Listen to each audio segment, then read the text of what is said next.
Hey guys, welcome back to a brand new video, and in this video I'm going to be showing you guys dinosaurs at the dinosaur drive-through park, and see you in the video, guys. You could walk from the Arctic to Antarctica, but you could. And guess who did? That's right, dinosaurs. Dinosaurs first appeared on Earth about 238 million years ago. All these continental connections allowed them to spread out all over the world. And when the continents started drifting away from each other, the dinosaurs went with them. But they continued developing, which made for very different dinosaurs on each continent. Today, on our paleontological trek, we'll go to each continent and we'll walk between them just like the dinosaurs first did before Pangea started to spread apart. Oh, and keep alert for dinosaurs. They could be lurking around any corner. Let's get started.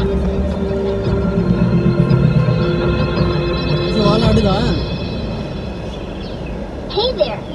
So, it sounds like I should...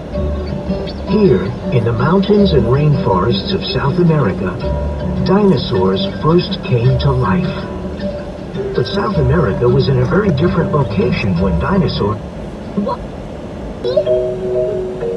These newcomers, whom we first have record of appearing in South America, took on the world. And they won.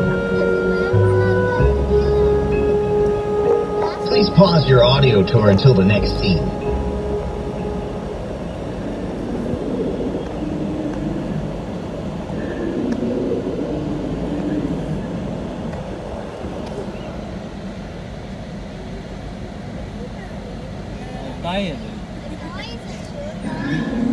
The dinosaurs was extremely hot and dry, just as certain parts of it remain today. Hot, sandy, desert-like conditions were the law of the land. Maybe it was these harsh conditions that encouraged the development of some of the world's fiercest dinosaurs, velociraptors. Oh, yes! My favorite! Velociraptor! Velociraptor means swift plunderer. It had a light frame that allowed it to move quickly, and it had sharp binocular vision that allowed it to see danger and prey from a distance. Velociraptors thrived on Earth for an incredibly long time, perhaps because of their advanced traits and survival skills. They also recently helped us learn another lesson, that many dinosaurs had feathers. Velociraptors had feathers on the arms that looked like wings, but they couldn't fly. They were probably used for displaying to other velociraptors and hiding their eggs from predators. Hey, we have an egg we have to protect too. Yes, make sure you're keeping that egg warm. Mother T-Rex really needs your help to get her egg back. As a matter of... Oh no, the earth is shaking. What's happening? Look at the ground. It's moving. Is Pangea breaking? We need to get all the way to North America before Pangea separates completely. That is quite the mission. Do you think we can make it? Well, we have to. The T-Rex family is counting on us. And we have guests. Oh, I forgot about that. I hope they don't mess up the mission like the last group did. Mother T-Rex wasn't too happy about that. Our poor guests. Don't worry, guys. You'll be... Along the African coast, where the shallow edge of the sea extended for miles, and mangrove trees that can live in brackish waters dotted. When we think about the islands of Europe today, we think of small land masses just off the coasts of their mother countries. But at certain points in time during the reign of the dinosaurs, all of Europe was divided into islands. As the continents of Asia, Europe, and North America collided and pulled apart, and sea levels changed, Europe was primarily divided into islands, with much of southern Europe covered by an inland sea. Because the dinosaurs of Europe had limited resources upon which to wings, it's unclear if Archaeopteryx used those wings to fly, but it is very likely it used them to glide. Unlike birds today, this early bird had teeth and a reptile-like tail. Archaeopteryx's discovery in Germany in 1861 forever change the way we think about dinosaurs.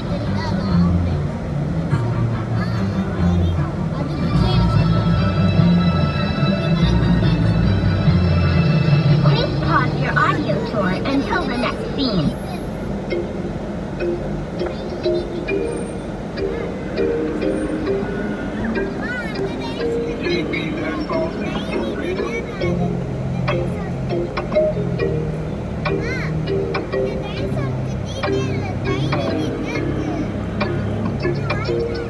All of these dinos, they can't even walk it. On this dino safari.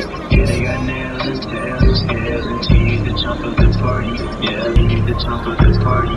Yeah, we on a dino safari and we got a party, so let's get it started.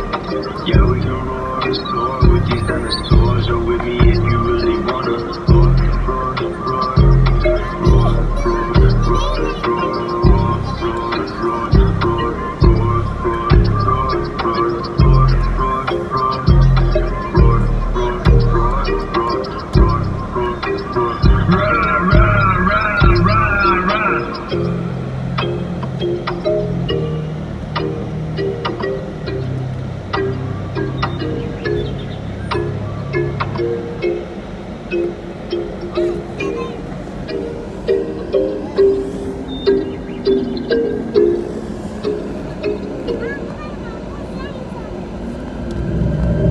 When Africa was part of the supercontinent Pangaea, its dinosaurs were, well, they were okay. But when Africa split off from Pangaea as part of a group of continents and started to drift southward, then things got interesting. Because African dinosaurs developed into some of the largest and meanest on the planet. These gigantic dinosaurs often lived along the African coast, where the shallow edge of the sea extended for miles, and mangrove trees that can live in brackish waters dotted the landscape. It must have been a sight to behold for smaller dinosaurs and the tiny mammals that lived then to see a giant like the Spinosaurus approaching from the distance, with nowhere to run. Behold, Spinosaurus. That rude ape. One of the largest known carnivorous dinosaurs to ever walk the earth. Wow! Look at that sail-like fin on its back. That makes a statement. Its fin was probably meant for display to show all the other Spinosaurs how cool it was. If you saw that fin coming, you knew it was time to head in the other direction. Spinosaurus was a carnivore, which means it ate meat. But its long snout and spike-like teeth suggest that it mostly ate fish. Lucky for us, although baby dinosaurs needed to be wary. Spinosaurus was close to the size of the most famous dinosaur that ever lived, the Tyrannosaurus rex. T-Rex would have been Spinosaurus's only rival during the age of dinosaurs, if they had ever met. But due to the different continents on which they lived, and the separation of Africa and several other continents from Pangaea into a second landmass called Gondwana, Spinosaurus and T-Rex never met. Seems like they finally had their fight. I mean, we have the lost egg to prove it. But how do we know so much about the Spinosaurus? We first learned about Spinosaurus thanks to a group of German When I say Antarctica, do you think of it as a place for your next beach vacation? I bet you don't. But some dinosaurs did. Antarctica, during the age of the dinosaurs, wasn't cold and ice-covered like it is today. It also wasn't as hot as a desert, but it had a temperate climate and plenty to eat, if you like pine needles and other plants. Antarctica was covered with pine forests and ferns and was attached to Australia until close to the end of the age of reptiles.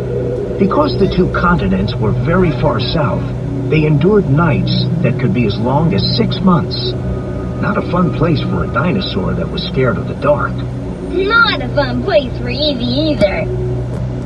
But some dinosaurs, such as hadrosaurs, traveled here over a generations-long family journey.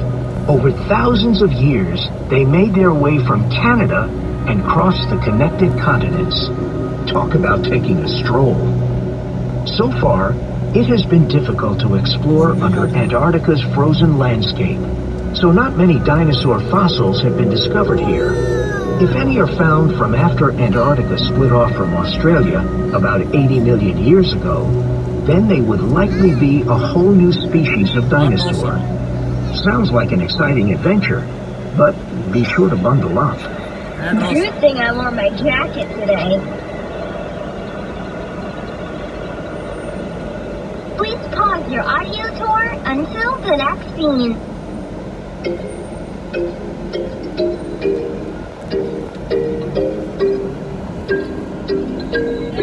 That saucy for real? Some of them in the tree.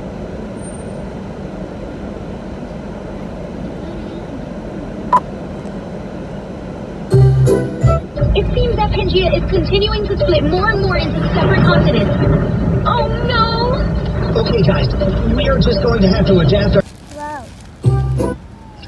Nice, guys! This is your chance!